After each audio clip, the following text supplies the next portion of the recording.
Hello, I'm Kamal Santamaria. This is Counting the Cost on Al Jazeera, our weekly look at the world of business and finance. This week, the banks get a shake-up. While Europe undergoes stress testing, the US banking system prepares for an apparently tough new reality. But some say financial reform hasn't gone far enough. Also looking skyward for a recovery, billions spent on new planes at the Farnborough Airshow. We speak to the industry experts. And no let up for BP just as it starts to get to grips with things in the Gulf. The oil giant's dragged into a new dispute over Libya and the Lockerbie bomber's release. First, though, the banks, and on both sides of the Atlantic, they're being put to the test in different ways. Europe's got its stress tests, if you like, sticking the banks on a treadmill, seeing how long they can stay there for, while the US is supposedly moving to a brave new world of financial reform. I say supposedly because although it is now law, implementing that law, that's going to be the interesting bit. We begin with this from Rosalind Jordan.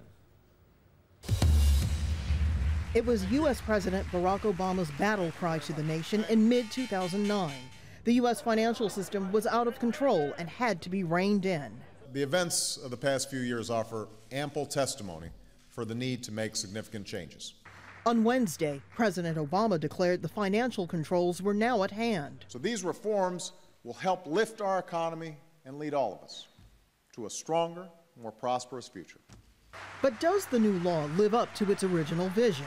Originally, Obama advisor and former head of the central bank, Paul Volcker, wanted three major changes: to stop banks from trading in markets, in other words, stop putting people's money at risk; to stop bank investment in hedge funds, which are riskier; and to require banks to increase their reserve capital, making them more stable.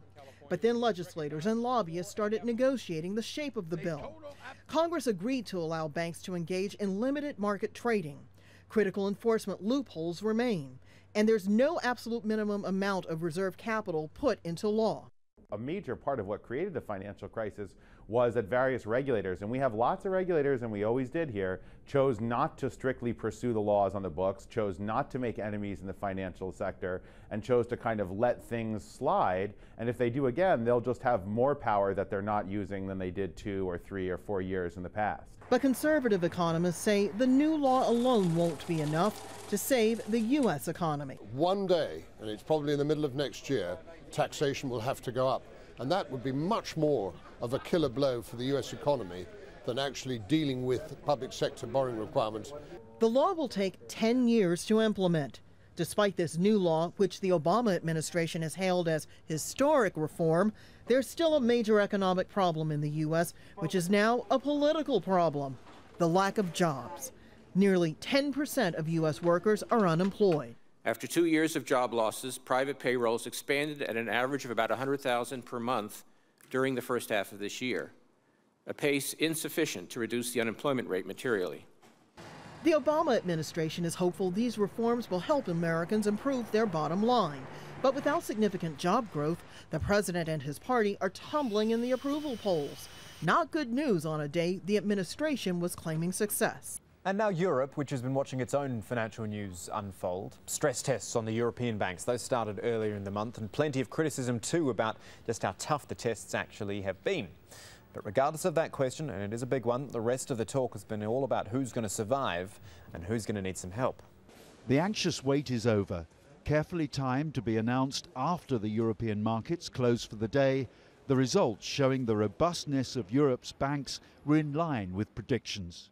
Hopefully just tough enough to show the tests were valid, but not too rigorous to produce multiple failures and alarm investors. The scenarios have been severe, rigorous, and very comprehensive, and they show, after what has happened since October 2008, they show the resilience of the EU banking sector, and the tests themselves, I think, are big contribution to the financial stability in the EU. The real test could come in the weeks ahead as the financial world makes up its mind about the results and their credibility. So although I think the stress test may pass off over the weekend and next week, let's say, as not a problem, it could be pretty quick that the market then, over the next few months, starts to focus on the underlying problem again of sovereign debt and its sustainability, whether deficit reduction measures are going to be too painful to enact. The problem won't have gone away in that sense. The 7 failures, including 5 Spanish regional savings banks, are not big players.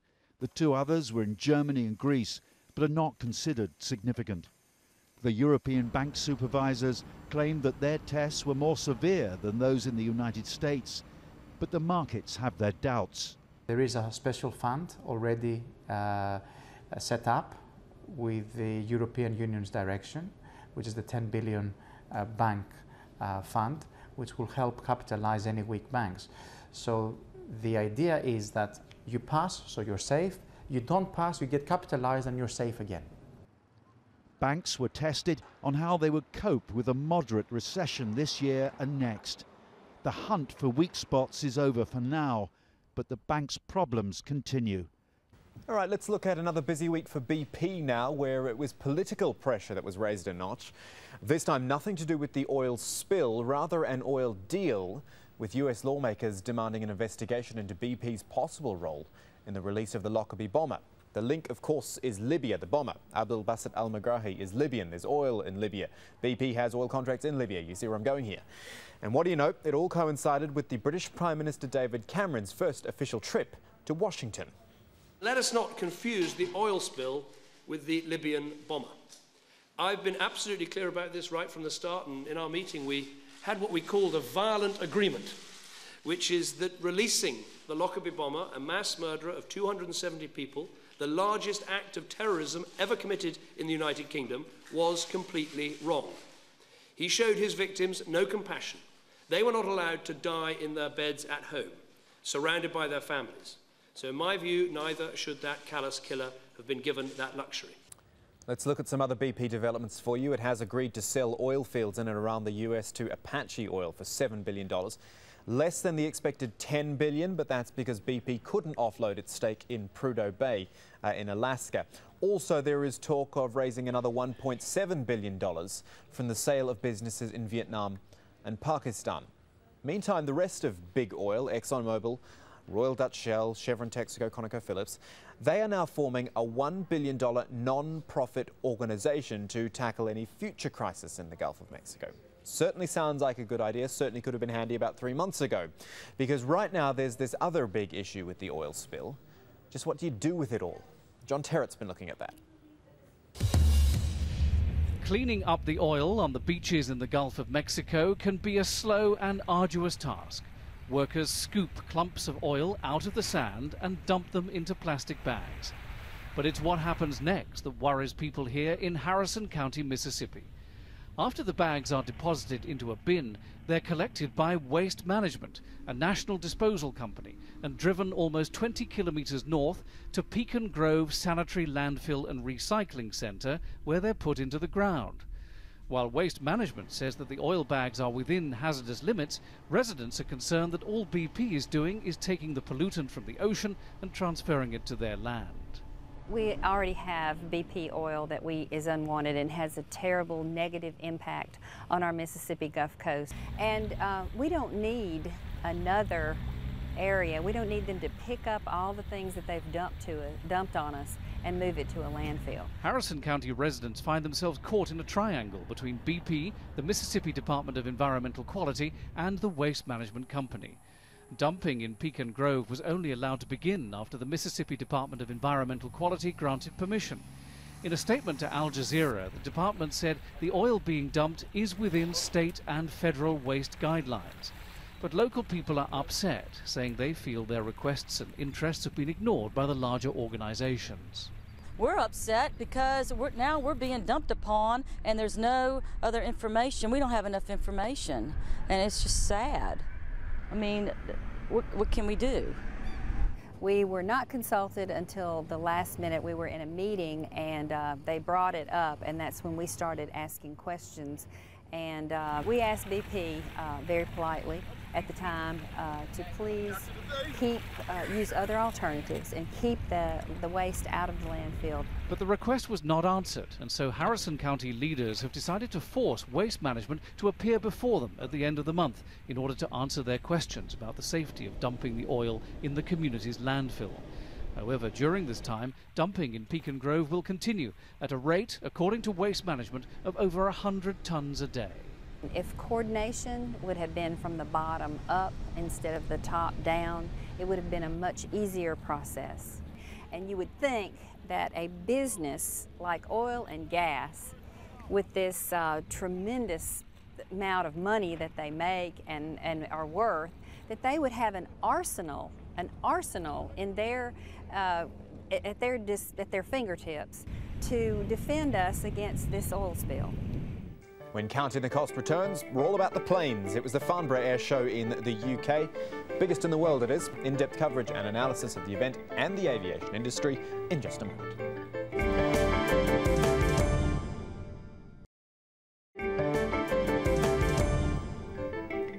Welcome back to Counting the Cost, your weekly business and finance stop right here on Al Jazeera.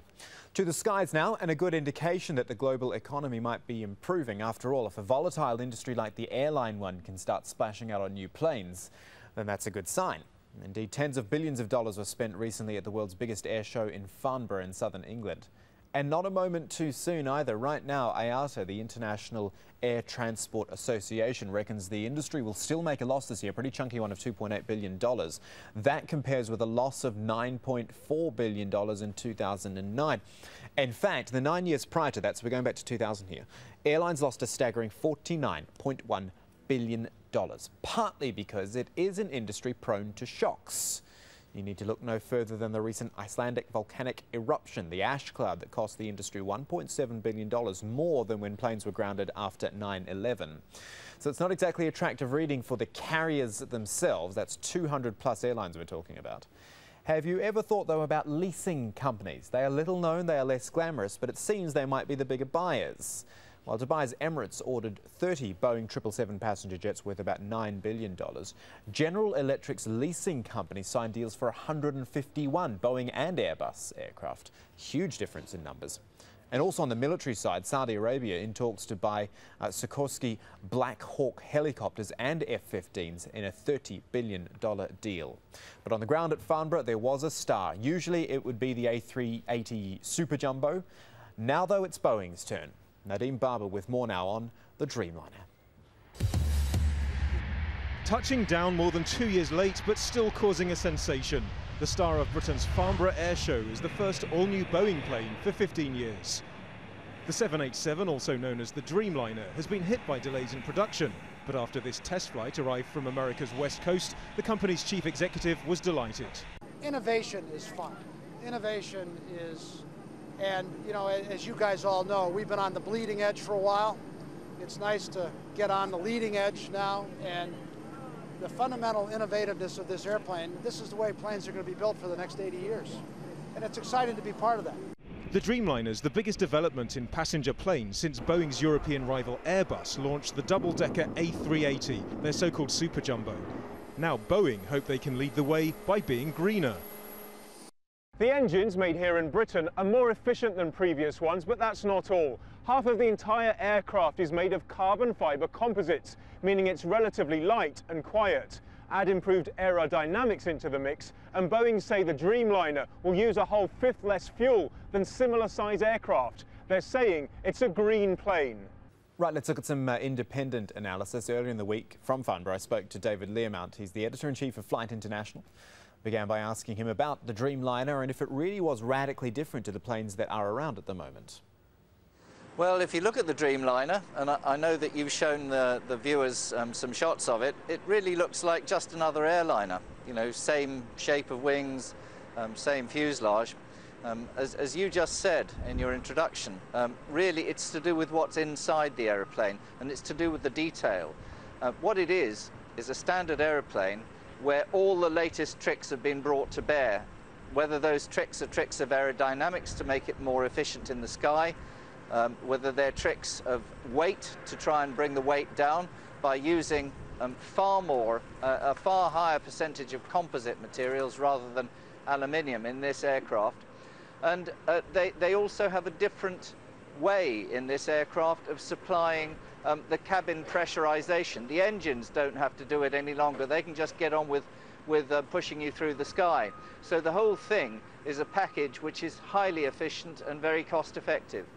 Problem is, though, David, it's been very, very much delayed. I was at the Dubai Airshow last year, about 8 months ago now. And I remember saying to a Boeing executive then, this is the most popular plane that's never flown. Obviously now it has flown once, it's a test flight. Is Boeing, though, going to be able to pick up the speed and get some of these planes actually delivered? Yes, Boeing is going to be delivering this aircraft later than they had hoped to deliver it, and certainly all the airlines have ordered it, and they've ordered nearly 800 of these airplanes, even before the aircraft has finished its test flight program. So that's quite an impressive tally. It's an indicator of just how much the world actually wants this aeroplane, how much the airlines do want it. Yes, they'll deliver it now. It's getting on very well with its test program. The flight which brought it here is just the first, just happens to be the first intercontinental test flight, the first very long-haul test flight. All the other day-to-day test flying, that's been going fine. So we've looked at Boeing. Now the flip side. Airbus, arguably not doing as well at the moment, at least in the numbers game. But then a few years ago, it was all about Airbus when it launched the A380. This year at Farnborough, Airbus didn't have a new plane as such to show off, but it did have a concept plane. And we're going to talk about that with Airbus's chief engineer, Charles Champion, who joins us now from London. Charles, I do have to start, unfortunately, with your competition. Everyone seems to be in love with the Dreamliner right now. I'm going to presume you're not one of those people.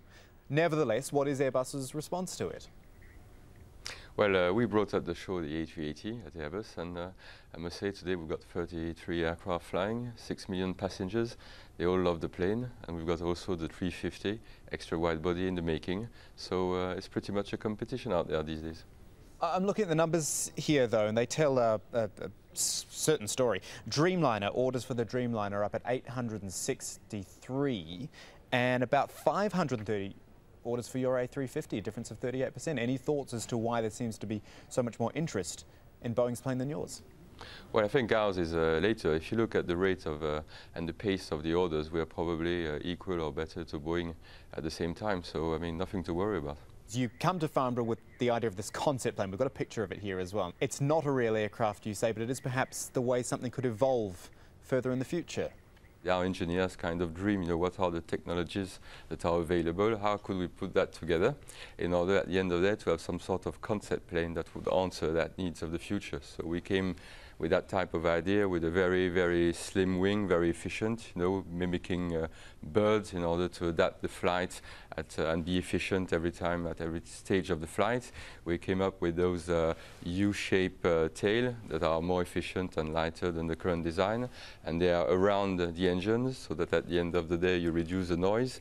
And in the cabin we thought about our double-shaped type of cabin, and now it's about comfort. It's about using biomaterial, self-healing, self-cleaning, and really giving the customer, the passenger of 2050, an enjoyable flight. Now, we mentioned a bit earlier about the defence side of things. There was all that talk of austerity in the wake of the economic recovery, but it appears austerity isn't on the minds of Middle Eastern or Asian buyers.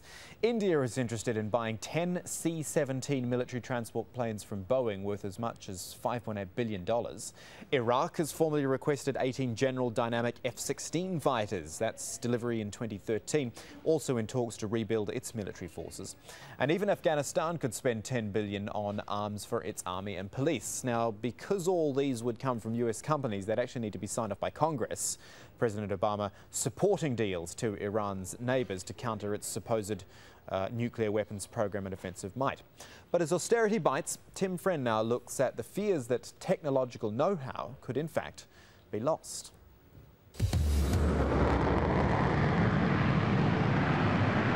Spectacular and terrifying. The latest aircraft in the world's armories are put through their paces at the biggest international air show at Farnborough. But in the face of a world economic downturn, drastic cuts are on the way. $100 billion worth in the United States alone. And like his colleagues in the rest of Europe, the UK Defence Minister sent this warning at Farnborough. the current defence programme is entirely unaffordable, especially if we try to do what we need to do in the future while simultaneously doing everything that we've done in the past. These are the unavoidable realities which govern the Strategic Defence and Security Review. So change is coming. The defence industry now realises the magnitude of the task ahead. There will be big cuts both in the United States and across Europe. The industry itself will have to become more efficient, but at the same time not losing the impetus in crucial areas like research and development. Opponents of the defence industry, like peace campaigners, say it should be scaled back. But it will mean big job losses and, if handled badly, could make strategic decisions more difficult. Britain's new defence chief has some tough choices ahead. It's scale and context that becomes key. How are you using it? How many do you want? That'll become the key discriminator. But I'm absolutely clear that both industry and we in defence are focused on the right things and we can get through it. Defence industry bosses are concerned that they could lose the advantage in research and development.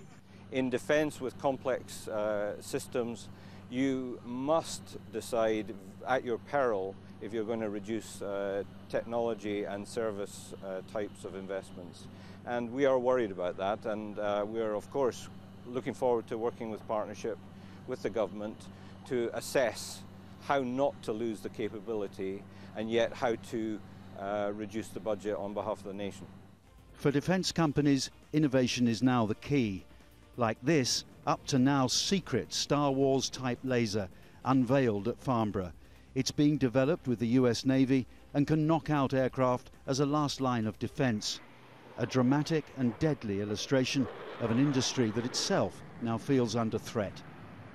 Finally this week, Money Talks, our new weekly segment here on Counting the Cost, where we take a business question to the streets and see what the people have to say. This week, in light of the bank stress testing we told you about earlier, we're in London, one of capitalism's spiritual homes, if you like, asking how much do you trust your bank not to fail? Hasn't really crossed my mind.